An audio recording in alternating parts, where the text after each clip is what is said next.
On lit au nom de Jésus-Christ. Mais ils répondirent, nous ne buvons pas de vin, car Jonadab, fils de Rekab, notre père, nous a donné cet ordre. Vous ne boirez jamais de vin, ni vous, ni vos fils. Et vous ne bâtirez point de maison.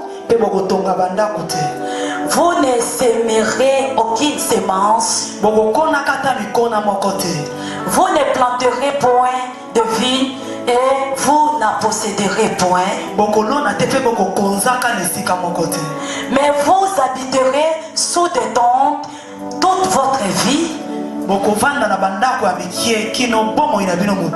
afin que vous viviez longtemps dans le pays où vous êtes étrangers. Nous obéissons à tout ce que nous a prescrit Jonadab, fils de Rekab, notre père. Nous ne buvons pas de vin pendant toute notre vie. Nous, nos femmes, nos fils et nos filles, nous ne bâtissons point de maison pour nos demeures. Et nous ne possédons ni ville, ni champ, ni terre ensemencée. Nous habitons sous des tentes et nous suivons et pratiquons tout ce que nous a prescrit Jonadab, notre père. Isaac pria l'Éternel pour sa femme qui était stérile. L'Éternel l'exauça et Rebecca devint enceinte. Comme le jumeau se heurtait dans son ventre, elle dit, s'il y en a ainsi, pourquoi vivre alors? Et s'en alla donc consulter l'Éternel. Et l'Éternel lui répondit, des nations sont dans ton ventre, et deux peuples sortiront de ton ventre. Et le bon Dieu bénisse sa parole. Est-ce qu'on peut acclamer la parole? Restons assis si vous pouvez, peuple de Dieu. En tout cas, je bénis ce bon Dieu, l'Éternel Dieu des armées, le Dieu qui m'a honoré ce matin. Il m'a donné un message prophétique pour son peuple. Un message qui est accompagné par les prodiges. Un message qui est accompagné par les miracles. Un message accompagné par la délivrance et la libération. Un message qui sera accompagné par différents témoignages de la part des enfants de Dieu. Et surtout pour ceux qui vont recevoir cette parole dans leur cœur. Oh, merci Seigneur de m'avoir établi ton ministre. Merci Yahweh d'avoir fait de moi ton porte-parole. Tu m'avais choisi parmi beaucoup bien-aimés dans le Seigneur, au sein de ma famille, parmi beaucoup de hommes, tu as préféré de faire de moi ton porte-parole. Oh, quel bonheur, quelle joie être un porte-parole, non d'un président, mais du roi.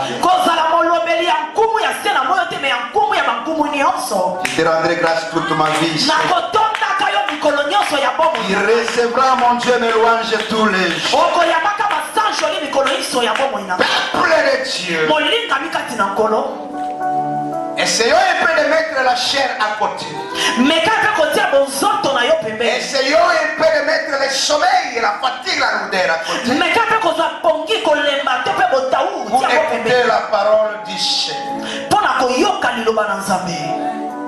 Nous venons de lire la parole du Seigneur. Des passages. Le premier passage, la Bible dit que Dieu a envoyé son prophète dans le clan de Récabite pour leur servir du vin. Et lorsque le prophète de Dieu est arrivé, il a rassemblé tout le monde de la famille. Et après les avoir rassemblés, il les a servi du vin. Selon l'ordre du Tout-Puissant. Mais qu'est-ce qui s'était passé? Après avoir servi, ce peuple Récabite vont répondre à l'homme de Dieu. Nous ne buvons jamais du vin. Non seulement c'est interdit pour nous de boire du vin. Plus loin, il nous a été aussi interdit de travailler. Bien que c'est le travail qui procure l'abondance. Bien que c'est au travers du travail qu'on trouve quoi mettre sous la dent. Nous a été interdit d'entreprendre. On ne peut pas même posséder des entreprises. On ne peut pas posséder des vignes. Tout le monde peut travailler. D'autres tribus peuvent travailler. Mais pour nous c'est interdit. Et non seulement il nous a été interdit de travailler et d'avoir beaucoup d'argent, il nous avait aussi été interdit d'habiter dans de grandes maisons, de construire de grandes maisons.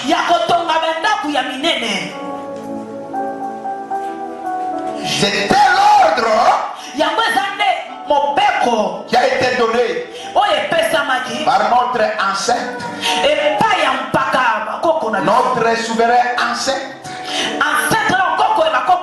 qui s'appelait Jonadab, fils de Récab. Bien que mort, mais nous continuons à obéir à ses règles. Un peuple bien aimé dans le ciel, à qui on a interdit de construire de grandes maisons, d'avoir des maisons en étage, d'avoir beaucoup de maisons. Un peuple à qui on a interdit d'entreprendre, d'avoir beaucoup d'argent. Parce que c'est en travaillant qu'on peut avoir beaucoup d'argent. En quelque sorte, l'ordre leur avait été donné de rester des malheureux dans leur vie. Récabite, peuple de Dieu. Quel drôle de loi, quel drôle de principe. Pendant que le bon Dieu recommande aux gens de travailler, la Bible dit qu'il ne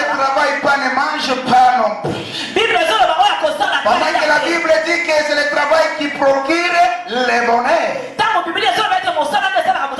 Mais quelque part, une loi ancestrale en train d'interdire au peuple que Dieu avait créé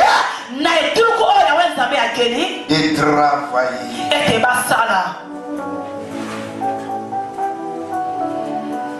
Qu'est-ce que le vin? Selon le livre des Proverbes, et ce que la Bible dit, la Bible dit ceci: le vin produit la joie. Vous ne trouverez jamais du vin dans la maison d'un pauvre. Dans la maison d'un pauvre, vous trouverez que le boaka, le whisky enchâssé, le whisky de sa mèche. Donc, à l'œil. Et ce n'est pas un péché de boire. Permettez-moi de vous le dire aujourd'hui. Si c'était du vin, un peu de vin peut arranger la santé. Je ne parle pas de la scole. Je ne suis pas là en train de parler de primous. Je ne parle pas de whisky.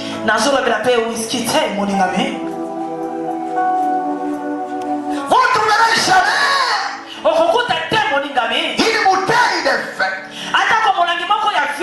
dans une maison d'un récapite. Qui est récapite? Est-ce que chez toi il y a du vin? Si je viens chez toi, est-ce que je peux trouver du vin? Qu'est-ce que le vin? Le vin signifie la joie.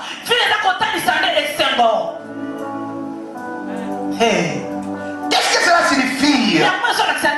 Lorsque ce peuple répond, il nous a été interdit de boire le vin.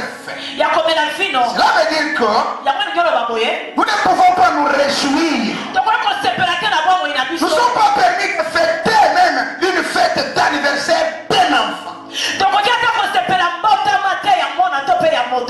Interdit de fêter la collation. C'est-à-dire chez nous, il n'y aura jamais ce qu'on appelle la collation. Des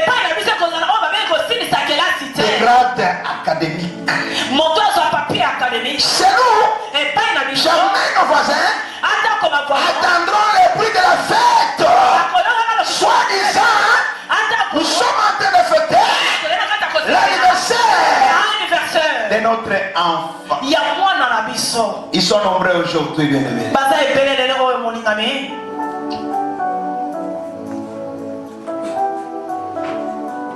Ils veulent tellement être heureux dans leur vie.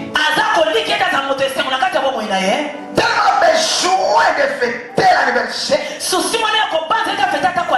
Où est le moyen? Où est la possibilité? Moi je crois que le problème ce n'est pas la possibilité. Il y a un problème quelque part. Qui t'a interdit de fêter ton anniversaire? Qui t'a interdit de manger bio? Dieu t'avait recommandé, bien aimé dans le Seigneur, la prospérité. Il a dit dans sa parole, je souhaite que tu prospères en tous égards, comme prospère l'état de ton âme, et que tu sois en bonne santé. Quelle est la volonté de Dieu à ton sujet? La volonté de Dieu n'est pas que tu sois maigre. Non. La volonté de Dieu est que tu sois admirable.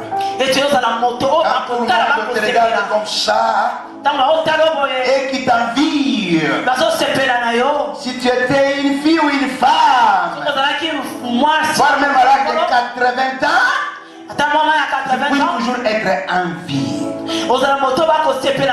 C'était un homme, voire de 100 ans. puisse être capable de te marier, voire même avec une fille de 18 ans. Ce n'est pas un péché.